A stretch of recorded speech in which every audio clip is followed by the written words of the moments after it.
Alam nyo ba, isa sa lumalalang problema ngayon ay ang speech delay sa mga bata, lalo na sa toddlers na sobrang exposed sa screen time.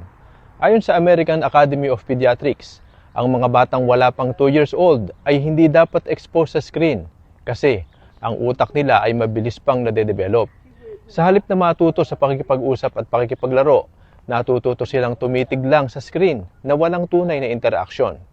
Sa isang pag-aaral ng University of Toronto, lumabas na bawat dagdag na 30 minutes ng screen time kada araw sa toddler, tumataas ang risk ng delayed speech development ng 49%. Bakit? Dahil ang tao natututong magsalita sa pamamagitan ng pakikipag-usap. Ayon sa Harvard Center on the Developing Child, ang language skills ng bata ay nabubuo kapag may serve and return interaction. Ibig sabihin, may nagtanong, sumagot ang bata, at paulit-ulit itong pinapractice. Kung screen lang ang kaharap, walang ganitong real-time feedback.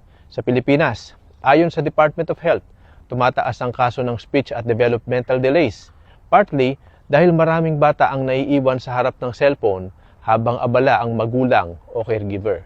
Tandaan, walang kapalit ang totoong laro, kwento at pakikipag-usap. Ang screen ay pwedeng pampalipas oras, pero hindi pwedeng maging guro ng pagsasalita.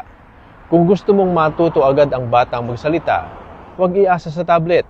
Ikaw mismo ang makipag-usap at makipaglaro sa kanya.